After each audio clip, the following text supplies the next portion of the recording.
Olá, bom dia, graça e paz em nome de Jesus. Deus te abençoe, Deus abençoe a tua casa ricamente, derrame bênçãos abundantes sobre todos vocês, em nome de Jesus, nesta sexta-feira especial. Amém? Nesse dia tão especial, domingo de Páscoa. Hoje nós chamamos esta sexta-feira de Sexta-feira Santa e eu quero convidar você nesta manhã de sexta a abrir a tua Bíblia na primeira epístola de Pedro, capítulo 1, verso de número 13, dando sequência à nossa leitura diária, que fazemos aqui todas as manhãs, às 6 horas da manhã. Amém? Eu acho que eu já disse, hoje é sexta-feira, dia 29 de março. Amém? Quero orar antes de nós lermos esse texto. Pai, em nome de Jesus, nós queremos te agradecer por esse dia, queremos te dar toda a honra e toda a glória, todo louvor e toda adoração. Nós te louvamos, Senhor, porque vamos ler a tua palavra, ela é alimento para a nossa alma, porque não só de pão viverá o homem, mas de toda a palavra que sai da tua boca.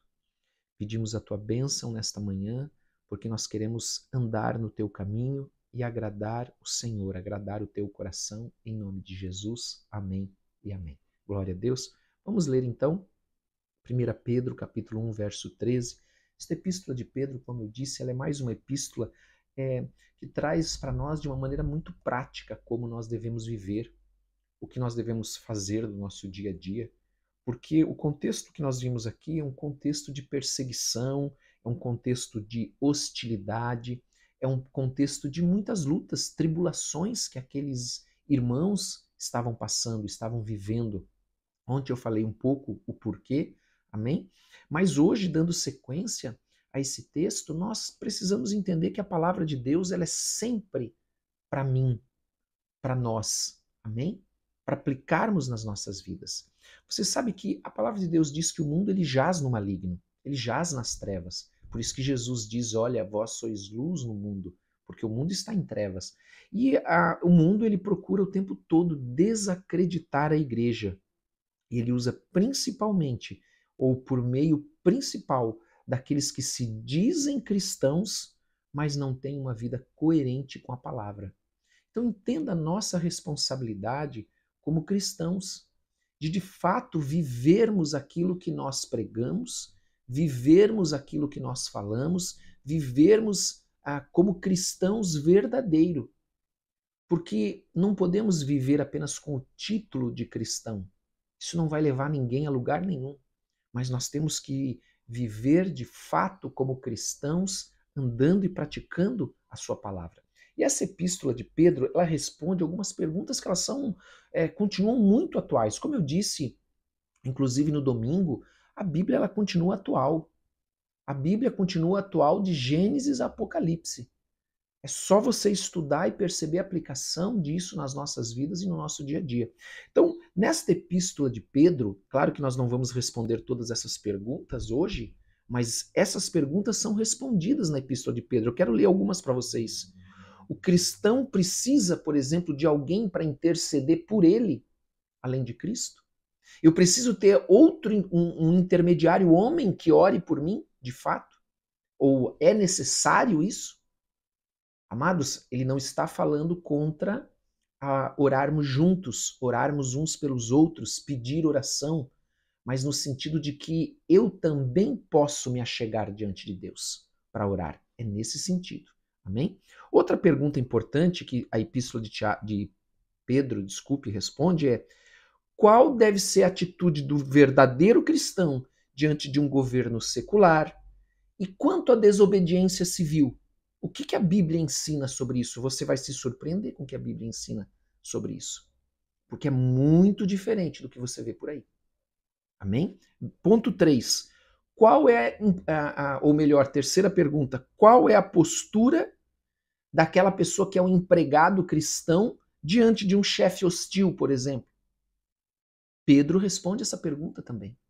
Ele responde como deve ser uma mulher, como uma mulher cristã deve se portar, como deve se portar uma mulher cristã, e podemos dizer também o homem cristão, mas aqui ele traz uma ênfase especial sobre a mulher, como ela deve se portar. Amados, outra pergunta que ele responde, como a esposa cristã pode ganhar seu marido não salvo? Ele responde essa pergunta também.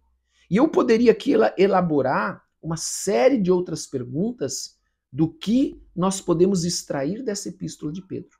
Amém? Mas são perguntas importantes, porque essa epístola ela foi escrita dentro de um contexto, como eu falei, de muita luta, de muita tribulação, de muita hostilidade, de muita perseguição contra os cristãos. E aí nós vemos agora, no versículo de número 13 de 1 Pedro capítulo 1, Pedro então escrevendo assim, a epígrafe do texto diz a santidade na vida. O que significa santidade? Santidade ela tem o sentido de você se consagrar, estar separado para Deus, de você não viver como aqueles que não estão consagrados a Deus vivem, mas viver em santidade é fazer a vontade de Deus, agradar a Deus, andar no seu caminho. E então ele diz, por isso cingindo o vosso entendimento. Pastor, o que é cingindo? Quando a pessoa usava aqueles, como se diz, aquelas túnicas, e ela então para poder se mover rapidamente, porque a túnica tinha aquelas pontas, né, esvoaçantes ali, longas, soltas, eles amarravam a túnica para ter agilidade, para que nada viesse atrapalhá-los. Então cingir a nosso entendimento, trazendo isso então para nossa mente, é cuidar da nossa mente. Cuidar dos nossos pensamentos, rejeitando todas aquelas ideias que são do mundo, que vêm tentar nos perturbar, nos trazer para nós incredulidade. Isso é cingir a nossa mente, para que nós não venhamos a tropeçar, não venhamos a nos atrasar, não venha a atrapalhar o nosso movimento, a nossa caminhada, a nossa evolução, o nosso crescimento espiritual, o nosso caminho para o céu, por que não dizer dessa maneira? Fazendo com que a gente possa se concentrar, nós possamos nos concentrar na graça futura que Deus tem para nós, a vida eterna. É disso, amados. Então, diante dessa esperança que nós temos, que nós falamos ontem, dessa esperança da vida eterna, dessa herança incorruptível que nós também falamos ontem, é assim que nós devemos levar uma vida santa. Nós devemos cuidar dos nossos pensamentos, porque, entenda, tudo começa pelo pensamento. Tudo começa pelo pensamento. Eu posso ter um pensamento ruim? Pode. Ninguém está livre de não ter, né, um pensamento ruim, mas você não pode deixar este pensamento ele se enraizar, crescer. É como um pássaro pode voar sobre a tua cabeça? Pode, mas ele não pode fazer ninho. Então, disso fala, cingir o nosso entendimento, sede sóbrios. Amados, o que é ser sóbrio? Sóbrio é o oposto de embriagado. E o que é embriagado? Nós já vimos outro dia. É tudo aquilo que nos intoxica. E nos intoxica por quê? Porque, de certa maneira, a pessoa gosta de estar embriagado, intoxicado, que é o que nós podemos chamar alguém que está viciado. Então nós temos que ser sóbrios e não deixar que a nossa mente seja intoxicada, embriagada por pensamentos, por ideias, pela cultura, pelo mundo. Nós temos que ter esse cuidado. E nós devemos esperar inteiramente na graça que vos está trazida na revelação de Jesus Cristo. Veja, é uma ênfase muito forte a segunda vinda de Cristo. Quando nós vamos estar diante do Senhor para prestar contas, para nos apresentar diante do Senhor, nós falamos sobre isso outro dia, que no céu serão abertos livros, além do livro da vida, aonde está ali escrito todos aqueles que estão com seu nome registrado para salvação. Ali vão ser abertos também livros aonde estão registrados todos os nossos pensamentos, todas as nossas palavras, todas as nossas atitudes. Versículo de número 14, ele continua e diz então, como filhos da obediência, não vos amoldeis às paixões que tinhais anteriormente na vossa ignorância. Ignorância é o tempo que eu não tinha o conhecimento da palavra de Deus. O tempo que eu não havia recebido o Espírito Santo e por isso eu não tinha um entendimento da palavra de Deus. Então ele está dizendo, olha, como filho que é obediente. Um filho obediente é aquele que obedece o seu pai. Nós obedecemos o nosso pai obedecendo a sua palavra. Ele diz, não vos amoldeis, não tome a forma das paixões que você tinha anteriormente. Aquelas paixões e desejos da nossa carne, da nossa alma. Não deixe mais isso te dominar. Pelo contrário, segundo é santo, versículo 15, segundo é santo aquele que vos chamou, tornai-vos vós também do mesmo, vós mesmos em todo o vosso procedimento santos. Então veja, a santidade, viver em santidade, obedecendo ao nosso Pai, isso é estar em santidade, consagrar-se a Deus, ela é o contraste com a vida que nós tínhamos anteriormente à salvação. Anteriormente à salvação não era essa vida que nós tínhamos. Nós não tínhamos esse mesmo entendimento, nós vivíamos segundo o curso do mundo, diz a palavra, ou não devemos viver mais, pelo menos, segundo o curso do mundo, segundo as paixões do mundo, segundo os desejos da carne e da alma. Nós não podemos mais satisfazer os desejos da carne e da alma, mas nós temos que satisfazer a vontade do nosso Deus andando na sua palavra. Então ele diz lá no versículo 15, pelo contrário, segundo é santo aquele que vos chamou, tornai-vos santos também vós mesmos em todo o vosso procedimento. Amados, é só em algum momento? É só em algum procedimento? É em todo o nosso procedimento nós temos que buscar a santidade. Porque está escrito, sede santos, porque eu sou santo. Amém? É como um pai que você olha para o seu filho e diz, este é filho dele, pelas suas atitudes, pelo seu procedimento. Eu enxergo o pai no filho. Amém? Filho, Jesus diz, quem me vê, vê o pai. Jesus fala exatamente isso, como filho unigênito, agora filho primogênito. Ele diz, eles disseram, Senhor, mostra-nos o Pai. Então o Senhor disse, quem me vê, vê o Pai. Porque o filho é a imagem do Pai. Amém? Versículo 17. Ora, se invocais como Pai aquele que sem acepção de pessoas julga segundo a obra de cada um, lembra dos livros que serão abertos? Portai-vos com temor durante o tempo da vossa peregrinação. Primeiro ele enfatiza, nós estamos de passagem nesse mundo. Não queira criar raízes nesse mundo. Nós não vamos levar nada deste mundo. Então ele diz, ora, se invocais como Pai. Sabe o que ele quer dizer nessa expressão, invocais como Pai? Se sois cristãos de fato. Se invocais por Pai aquele que sem acepção de pessoas, ou seja, todos terão um julgamento justo, que julga segundo as obras de cada um. Ele diz, portai-vos com temor. Temor de que Deus vai julgar as nossas obras. Vai julgar as obras dos seus filhos, nós como cristãos. Ele vai julgar a obra de todos e também dos seus filhos. Então, o cristão verdadeiro, ele se porta com temor durante o seu tempo aqui na terra, desejando honrar a Deus, honrar o seu Pai que está nos céus. É assim que o cristão deve viver, é assim que o cristão deve procurar viver. Andando na palavra, honrando o Pai, vivendo para Deus, honrando a Deus e não vivendo segundo o curso desse mundo. Versículo 18. Sabendo que não foi mediante coisas corruptíveis como prata e ouro, que fostes resgatados do vosso fútil procedimento, que vossos pais vos legaram, aqui esses pais são os pais terrenos, que também eles, pela ignorância, o que é ignorância? Eles ensinaram o que eles tinham para ensinar. Eles não podem ensinar o que eles não sabem. Ignorância é falta de conhecimento. Conhecimento que só pode vir por meio de Jesus Cristo quando nós recebemos o Espírito Santo. Então ele diz, sabendo que não foi mediante coisas corruptíveis como prata e ouro que fostes resgatados. Resgatado é comprado. Ouça, resgatar é comprar. É pôr em liberdade mediante o pagamento da dívida, do pagamento do resgate por aquela vida.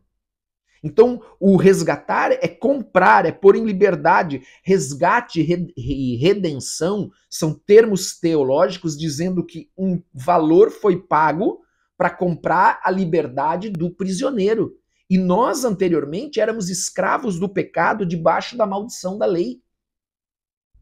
Nós éramos esses prisioneiros que fomos comprados pelo sangue de Jesus vertido na cruz, derramado na cruz, para que eu e você agora tenhamos vida e possamos ir morar no céu, porque nós estamos aqui de passagem, somos peregrinos. Então ele fala, mas versículo 19, ele então atesta que é pelo sangue de Jesus derramado na cruz que nós vamos falar, estamos falando disso agora nesse final de semana tão importante para o mundo cristão, que é a Páscoa. Mas pelo precioso sangue de Jesus que foi derramado ali na cruz por mim e por você, como de um cordeiro sem defeito, sem mácula, sem pecado, santo, o sangue de Cristo que foi derramado na cruz por mim e por você, para nos perdoar os pecados. O escrito de dívida que pesava sobre nós, ele levou na cruz. Ele levou na cruz. Amém? Para que eu e você tenhamos fôssemos comprados, tivéssemos o resgate, a redenção. Nós fomos comprados não por ouro ou por prata, mas nós fomos comprados pelo sangue precioso de Jesus. Amados, que coisa tremenda, que coisa extraordinária isso. Só isso já é um motivo para dar glória a Deus. Porque é por esse sangue que eu e você fomos resgatados, comprados, postos em liberdade. Antes nós éramos escravos da, eu coloquei aqui, escravos do pecado. Antes nós éramos escravos do pecado, estávamos debaixo da maldição da lei.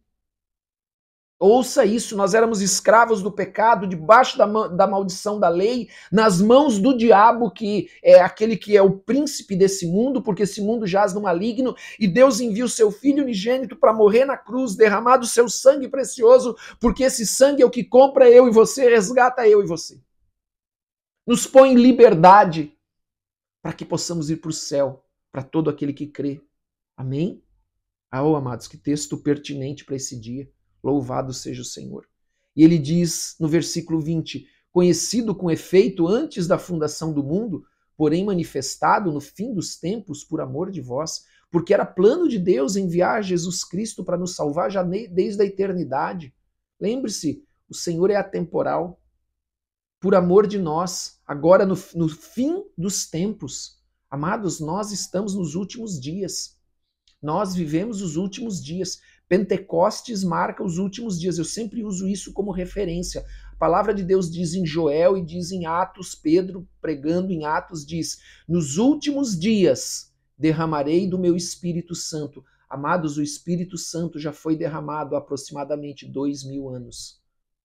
Então nós estamos mais perto do final do que eles, muito mais próximos. Que por meio dele tendes fé, por amor de vós, que por meio dele tendes fé em Deus. Por meio do que? Dessa obra de Cristo na cruz, o qual ressuscitou dentre os mortos e lhe deu glória. Ou seja, Jesus ele recebe de volta a glória que ele tinha antes com o Pai. Ele veio como homem e agora ele é ressuscitado. Eu falei já sobre isso. A ressurreição é o sinal de que Deus aceitou o sacrifício de Cristo na cruz. Se ele não houvesse aceito o sacrifício de Cristo na cruz, Jesus não haveria ressuscitado. Mas ele ressuscitou e Deus o colocou e deu a ele de novo, Deus Pai, a glória que ele sempre teve, e ele agora está sentado à direita de Deus Pai, com todo o poder e toda a autoridade. De sorte que a vossa fé e esperança estejam em Deus. Por isso, amados, coloque a tua fé e a tua esperança em Deus nesse dia, e eu quero orar por você, porque tinha algumas coisas que nós não podíamos deixar de falar nessa sexta-feira santa, nesse dia especial para nós como igreja. Amém? Aonde o Senhor cumpre o seu propósito, onde o dia o Senhor cumpriu o seu propósito, aleluia. Oh, Pai amado, maravilhoso, maravilhoso é o Senhor, porque um dia Jesus cumpriu o seu propósito por amor a nós, cumprindo o propósito que o Senhor deu a ele, a missão que o Senhor deu a ele, para nos salvar, para nos resgatar pelo seu precioso sangue. Louvamos o teu nome nesse dia, pedimos perdão pelos nossos pecados, Senhor, assim como nós temos perdoado aqueles que nos têm ofendido. E nós pedimos que o Senhor nos abençoe nesse dia. Abençoe as nossas casas. Que o teu Espírito Santo possa nos convencer do pecado, da justiça e do juízo.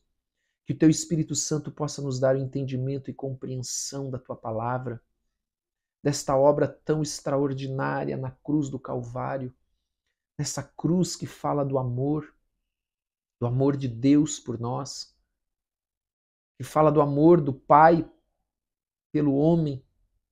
Meu Deus, em nome de Jesus, nós te louvamos, nós te agradecemos, Senhor. Nós te damos toda a honra e toda a glória nesse dia. Nós te damos a nossa vida, nós cremos sim em Jesus Cristo. Nós cremos e andamos na tua palavra, Senhor, e é a prova da nossa fé no Senhor.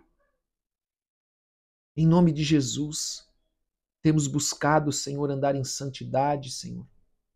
Se há algum pecado que nós desconhecemos, revela, mostra para nós, perdoa-nos em nome de Jesus. Nós te louvamos e te adoramos de todo o nosso coração, Senhor. De todo o nosso coração. Abençoa-nos nesse dia, abençoa as famílias nesse dia.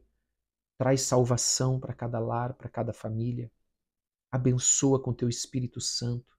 Dá ordem aos teus anjos para guardar-nos e proteger-nos. E cobre as nossas vidas com este sangue tão precioso de Jesus que nos guarda, que nos protege. Em nome de Jesus. Amém e amém. Amém. Glória a Deus. Uma ótima sexta-feira, um forte abraço. Não esqueça, por gentileza, de dar like se você não o fez ainda. Não esqueça de compartilhar e de colocar nos comentários o teu pedido de oração. Deus te abençoe e até domingo, lembrando que domingo vai ser domingo com Santa Ceia. Amém? Em nome de Jesus. O culto de domingo, culto de Páscoa, será com Santa Ceia. Em nome de Jesus. Amém? Um abraço para todos. Deus abençoe.